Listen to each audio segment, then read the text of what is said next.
My name is Isabella Martinez Chen, and until 6 weeks ago, I believed I was living the American dream. At 34, I had everything the magazines said I should want: a beautiful home in Westchester County, two honor roll children, and a husband who provided for our family as a successful investment banker. From the outside, we looked like the perfect suburban family, the kind that appears in insurance commercials and holiday greeting cards. But perfection, I've learned, is often just another word for carefully maintained lies. My husband, Jonathan, had always been particular about his personal belongings. His wallet was off limits, his phone was password protected, and his home office was his sacred space where I wasn't supposed to disturb him. For 15 years of marriage, I respected these boundaries, telling myself that everyone deserves privacy and that trust means not questioning every little thing. I was an idiot. The discovery happened on a Tuesday morning in March, the kind of crisp spring day that should have been filled with possibility rather than devastation. Jonathan had rushed out to catch an early train to the city, leaving his wallet on the kitchen counter next to his coffee mug, a rare oversight for a man who was usually meticulous about his routines. Our 8-year-old daughter, Sophia, was searching for lunch money, and I was helping her when I noticed a $20 bill sticking out from one of the wallet's compartments. As I reached for it, trying to be respectful of Jonathan's privacy, even in this small matter, a photograph slipped out and fluttered to the kitchen floor. It wasn't a photo of me. It wasn't a photo of our children. It was a photo of Jonathan with his arms wrapped around a young woman I'd never seen before, both of them laughing at some private joke, both of them looking at each other with the kind of intimacy that I hadn't seen in his eyes when he looked at me in years. I stood in my kitchen, holding that photograph with trembling hands, while my daughter rummaged through the pantry looking for a granola bar. The world had shifted on its axis, but somehow life was continuing around me as if nothing had changed. Sophia was still chattering about her upcoming science project. The coffee maker was still gurgling, and somewhere in the distance, our neighbor was mowing his lawn. But everything had changed. The woman in the photo was young, probably mid-20s, with glossy black hair and a radiant smile. She was wearing a sundress that I recognized as expensive, the kind sold in boutiques rather than department stores. Jonathan's expression in the photo was one I hadn't seen in our family pictures in years. Genuinely happy, completely present, utterly infatuated. They were standing in front of what looked like a beach house, and in the background I could see a happy anniversary banner. Anniversary. The word hit me like a physical blow. This wasn't just an affair, it was a relationship. A relationship significant enough to celebrate milestones, significant enough to take commemorative photos. "Mom, are you okay?" Sophia's voice snapped me back to the present. She was staring at me with concern, her backpack slung over one shoulder. "I'm fine, sweetheart. Go catch your lunch money, okay? I love you." After Sophia left, I sat alone at our kitchen table, staring at Jonathan's abandoned wallet. How many other secrets was he carrying around? How many other lies were hiding in plain sight in our supposedly perfect home? I thought about our recent conversations, searching for clues I'd missed. He'd been working late more often, taking more business trips, being more secretive about his phone. But I'd attributed all of this to the demands of his job, to the stress of providing for our family. I'd been grateful for his hard work, proud of his dedication. I'd been blind. That morning, after the kids were at school and I should have been running errands or tackling the laundry, I found myself doing something I'd never imagined: investigating my own husband. The photo had opened a door that I couldn't close, and I needed to know what was on the other side. I started with his credit card statements, which I'd always had access to but rarely examined closely. Jonathan handled our finances, and I'd trusted him completely. Now, scrolling through months of charges, I began to see patterns I'd missed before. Expensive restaurants I'd never been to, hotel charges in cities where he claimed to be staying with colleagues, jewelry purchases that had never made their way to me. My hands were shaking as I printed out page after page of evidence, each statement revealing another layer of deception. This wasn't just an affair, it was an entire parallel life, funded by our joint account, supported by money that should have been securing our children's future. The most devastating discovery came when I found a charge for a couple's spa weekend at a resort in Napa Valley. I remembered that weekend clearly because Jonathan had told me he was attending a banking conference in Chicago. I'd spent those 3 days alone with the kids, proud of my hardworking husband, missing him and looking forward to his return. He'd been with her. By the time I heard his key in the door that evening, I had compiled a folder thick with evidence, credit card statements, bank records, and at the center of it all, that photograph, the smoking gun that had started my investigation. "How was your day?" Jonathan asked, loosening his tie as he walked into the kitchen. He looked tired, but satisfied, the way he always did after what he claimed were long days at the office. For all I knew, he'd spent the afternoon with her. "Interesting," I said, my voice surprisingly steady. "I learned some fascinating things about our financial situation." He froze, his hand halfway to the refrigerator door. "What do you mean?" I placed the folder on the kitchen counter between us, along with his wallet. "You left this behind this morning. Sophia was looking for lunch money." Jonathan's face went white as he spotted the corner of the photograph protruding from the folder. For a moment, we just stared at each other across our kitchen island, the same granite surface where we'd shared 15 years of breakfast conversations, homework sessions, and quiet moments after the kids went to bed. "Isabella, I can explain." "Can you?" I opened the folder and pulled out the first credit card statement. "Can you explain this charge for a weekend at the Ritz-Carlton in Half Moon Bay? Because I remember that weekend. You told me you were visiting your mother." His mouth opened and closed soundlessly. "Or maybe you can explain this."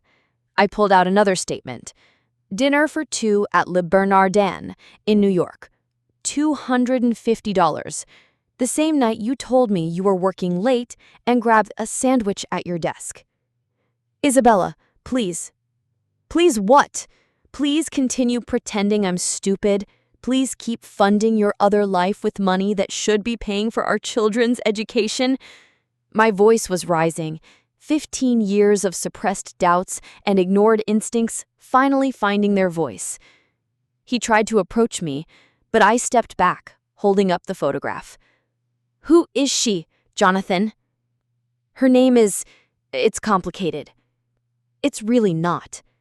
Either you're married to me or you're in love with someone else. Both can't be true." What followed was the most painful conversation of my life.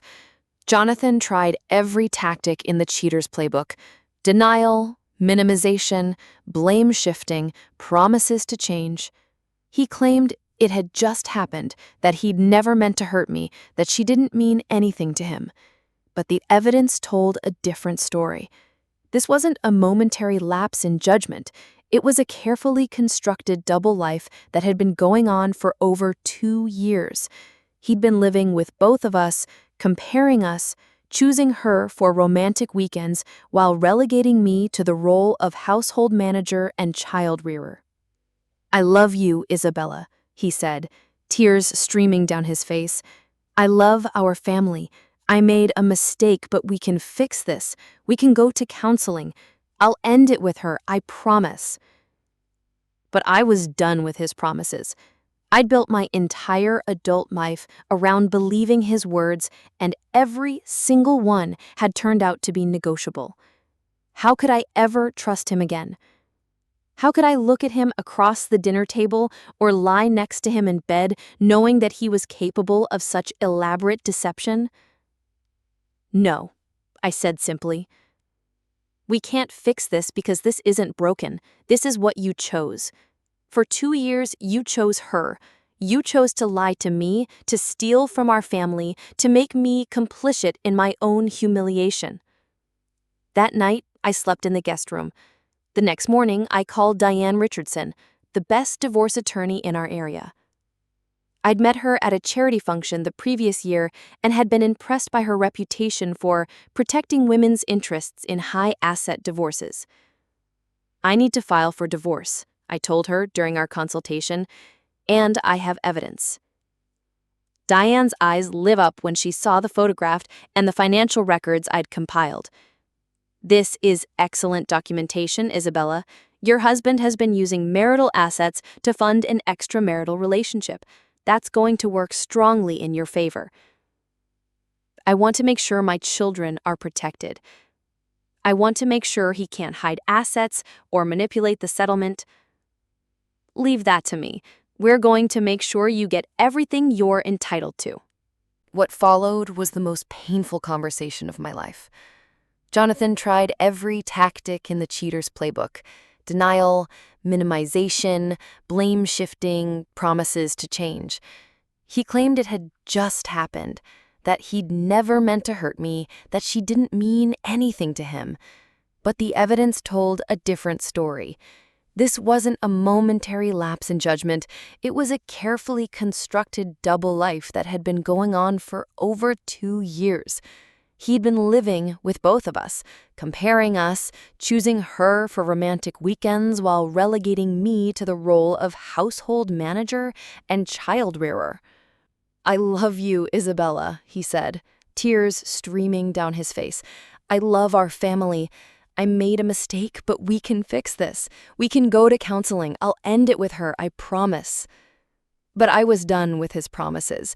I'd built my entire adult life around believing his words, and every single one had turned out to be negotiable. How could I ever trust him again?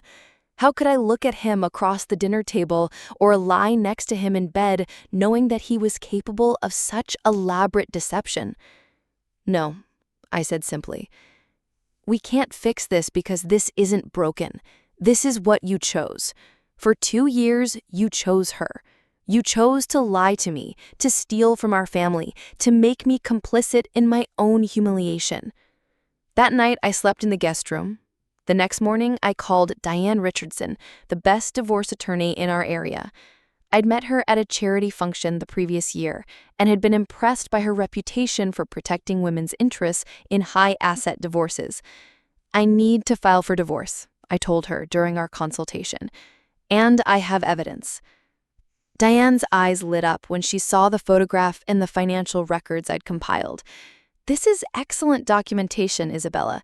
Your husband has been using marital assets to fund an extramarital relationship. That's going to work strongly in your favor. I want to make sure my children are protected. I want to make sure he can't hide assets or manipulate the settlement. Leave that to me. We're going to make sure you get everything you're entitled to. I used to think that finding out about an affair would be the end of my world. Instead, it was the beginning of my real life. The life where I don't have to wonder why my husband seems distant, why I feel lonely in my own marriage, why I've been settling for crumbs of affection from a man who was saving his whole heart for someone else. My children will grow up watching their mother choose dignity over security, truth over comfort. That's a better legacy than staying in a marriage built on lies just to maintain the appearance of perfection. The photograph that destroyed my marriage saved my soul, and for that, I'll always be grateful. I've started seeing a therapist, Dr. Sarah Kellerman, who specializes in helping women rebuild their identities after major life transitions. During our sessions, she's helped me understand that my marriage had been slowly eroding my sense of self long before I discovered Jonathan's affair. The lies weren't just about another woman. They were about him systematically training me to doubt my own perceptions, to accept less than I deserved, to prioritize his comfort over my own intuition. You mentioned that you always felt something was off, but dismissed those feelings. Dr. Kellerman observed during our third session. What do you think would have happened if you'd trusted yourself sooner? The question haunted me for days.